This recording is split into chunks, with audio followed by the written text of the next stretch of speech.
Hello everyone, welcome back. I'm Kris. This is part 2. Disturbing videos caught on home surveillance cameras. This is the unsolved part 1. If you haven't seen it, it's really weird. This is Lazy Masquerade. So, see what I did right there? Did that in the first video. If you could do that for me, that'd be tremendous. Subscribe if you'd like to, and suggest videos. And then if you'd like to sponsor a video, you just donate to the channel and tell me what video to do. Say, hey stupid, do this video, and I'll do it. Alright, so let's get into part 2, which is going to cover the next 2 cases.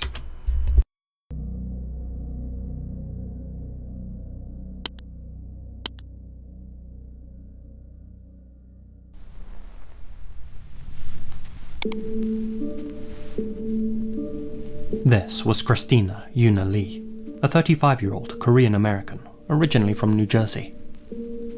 A creative producer by trade, who had worked on campaigns for the likes of Google, Twix, and Equinox, Christina relocated to New York in 2021 to work for the online music platform Splice. There, she rented an apartment in the 111 Christie Street building, a 23-unit complex situated in the Big Apple's Chinatown district. In the early hours of February 13th, 2022, Christina caught a cab back to her apartment after a night on the town. She was dropped off right in front of the main entrance. What happened next was caught on the building's internal surveillance cameras. This chilling footage shows Christina in her final moments. As can be seen, she enters the complex at 4:23 a.m. An unknown male grabbed the door just before it closed and stalked Christina up 6 flights of stairs, staying 1 floor behind her all the way. There's no indication she noticed him following her. Christina opened her front door and stepped into her apartment, and the man forced his way inside with her, sealing the poor girl's fate. Minutes later, 2 other residents were awoken by the sound of high-pitched screams coming from Christina's apartment. "Help me!" cried the voice. "Somebody call 911! The neighbors did just that, and officers arrived within 3 minutes. They rushed upstairs and could still hear Miss Lee's desperate cries from the other side of the wall, but frustratingly, they couldn't break down the reinforced door. The intruder had barricaded it. As they negotiated with the man inside, the screams coming from within the apartment slowly melted away and were replaced by a disturbing silence. A silence broken by a shrill voice from inside. "We don't need the police here. Go away." The voice was clearly that of a male, imitating a female. Following this, the intruder attempted to escape the apartment via the fire escape, but scurried back inside when he noticed officers on the roof above him. A tactical team arrived 80 minutes later and finally managed to force an entry. Inside, they found Christina in her bathtub, completely unresponsive and disrobed from the waist up. She was pronounced dead at 5:55 a.m. Her killer was discovered hiding under her bed. He was immediately taken into custody and identified as 25-year-old Asamad Nash, a homeless man who had never met his victim. And yet, in the brief window between Christina exiting her taxi and entering her apartment building, Nash had noticed her and made the split-second decision to butcher her. And butcher her he most certainly did. She had been stabbed more than 40 times with a yellow-handled blade which Nash had taken from her kitchen. "There was so much blood," said the owner of Christina's apartment building, Brian Chin. "My wife said I should call someone to clean it all up, but I'm going to do it myself. It's the least I can do for that poor girl."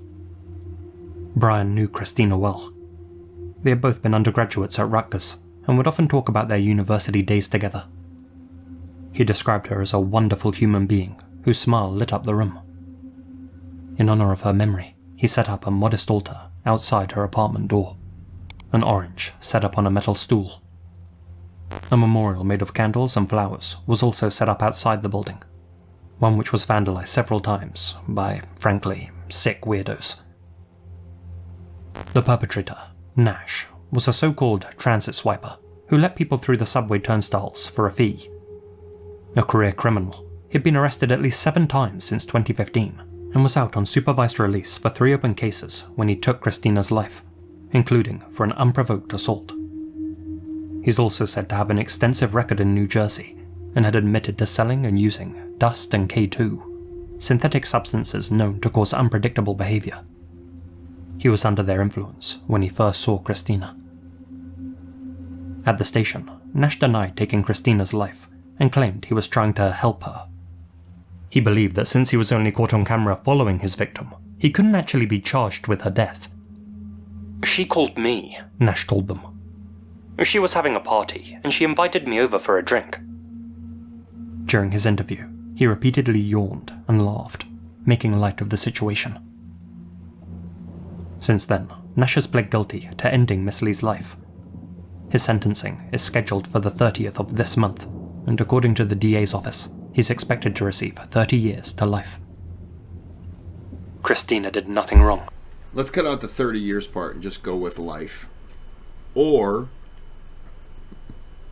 her family gets that same knife and gets to whack him 40 plus times.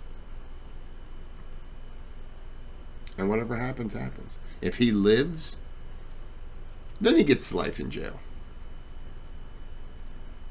What a scumbag. Why can't these people just be taken care of? And I don't mean that they get the mental treatment they need. I mean people like this, you just find them, pull them into an alley, and you give them a good old baseball batting right to the skull. Just get rid of them. These people just don't deserve to live.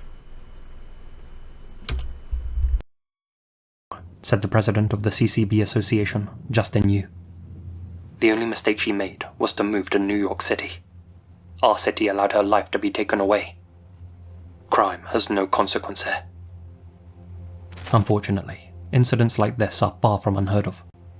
I'm reminded of the Sillin stalker case, which I mentioned in my Lee Uni overview.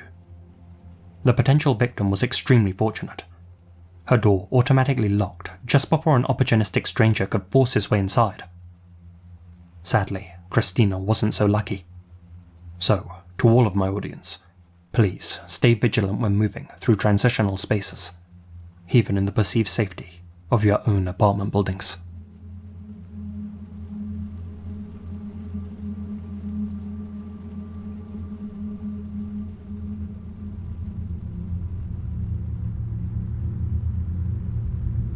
This final entry takes us just over the Canadian border into tranquil Halton Hills, a small, vibrant town about 45 kilometers outside of Toronto, renowned for its picturesque downtown, green spaces, and overall livability.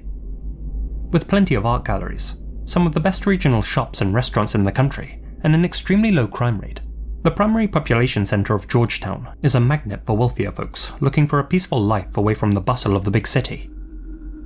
And yet, homeowners on one of the community's sleepiest residential streets were awoken in the early hours of February 17th, 2021 by an ear-shattering sound.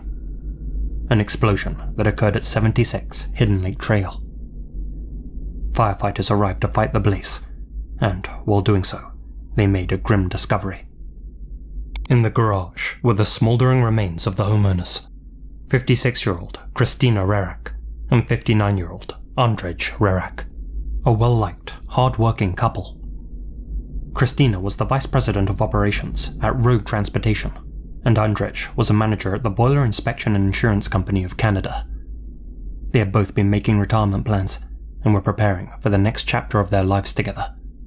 A chapter they would never get to enjoy.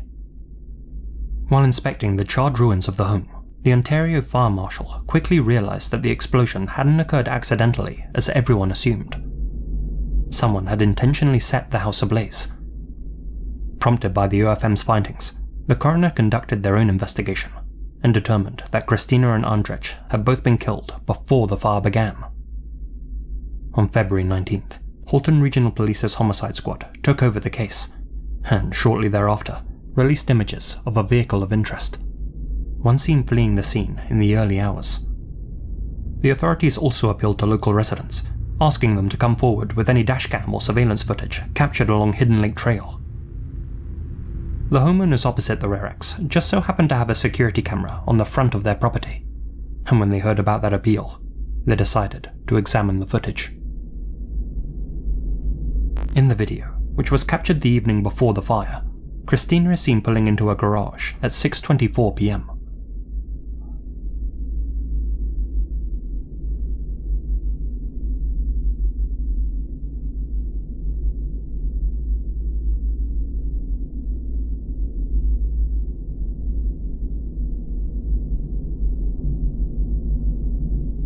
A shadowy figure emerges from the darkness and crouches beside her car. Christina exits the vehicle, oblivious to the intruder watching her. The garage door closes, trapping the Reraks inside their own home with their soon-to-be killer. Neither Christina nor her husband were ever seen alive again. The camera didn't pick up anything else suspicious until 5:27 a.m, when the garage suddenly exploded. It wouldn't be until March 26, 2021, that they finally tracked down the man in this footage.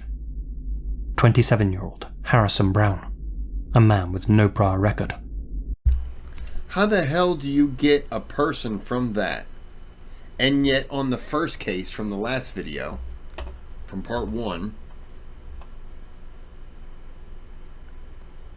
they can't get anyone from this doorbell camera. It's not gonna... It just amazes me how... I'm sure there's other cameras involved. That's got to be the case. They were able to track the person's movement. Brown was an employee of Road Transportation, the company where Christina worked as vice president of operations. In the weeks leading up to the slayings, Brown had allegedly got into several conflicts at work, and Christina had instructed him to work from home. Her reprimand is cited as the catalyst for Brown's murderous rage. Brown began tracking Christina's movements using a GPS device which he covertly placed on her vehicle.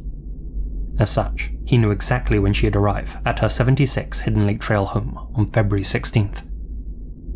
Brown was there waiting as early as 4:36 p.m. that afternoon, and was ready to strike at 6:24 p.m. when she pulled into the garage. He then snuck in behind her vehicle, and, once the garage doors closed, confronted Christina and took her life using a blade. He then bludgeoned and killed Andrzej, who was already inside the home.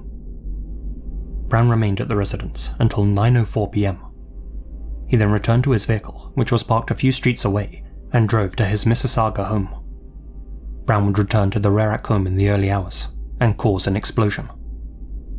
A broken knife covered in the Rerak's DNA was found in Brown's garage. Police also discovered the GPS software Brown had used to track Christina's vehicle on his laptop and phone, along with satellite images of the Rerak's house. Additional evidence placed Brown's cell phone in the Hidden Lake Trail area at the time of the murders, and again when the fire was set. In the face of mounting evidence, Brown pled guilty to 2 counts of first degree and 1 count of arson. Justice Clayton Conlon took that as proof of Brown's remorse, but also acknowledged that his actions were horrific and pre-planned. On December 1st, 2023, the judge sentenced him to life in prison. He'll be eligible for parole in 25 years. No, we removed that part. What are you doing? You kill one person, okay, 25 to life, whatever. You know, I get that. One person, an accident or this or that. You kill 2 people like he did, where he tracks him down because he gets mad at her, brutally stabs her, kills the husband. Remove that whole 25 part, and you just put life stamped on a piece of paper. You want to get out early? Die. There you go. That's how you can get out of your life sentence. Go ahead and die. And kill yourself. Do everyone in this world a favor. There's some terrible people on this planet. I'm glad no one's found my murders. Jeez. Well, until next time, I hope you enjoyed it. Well,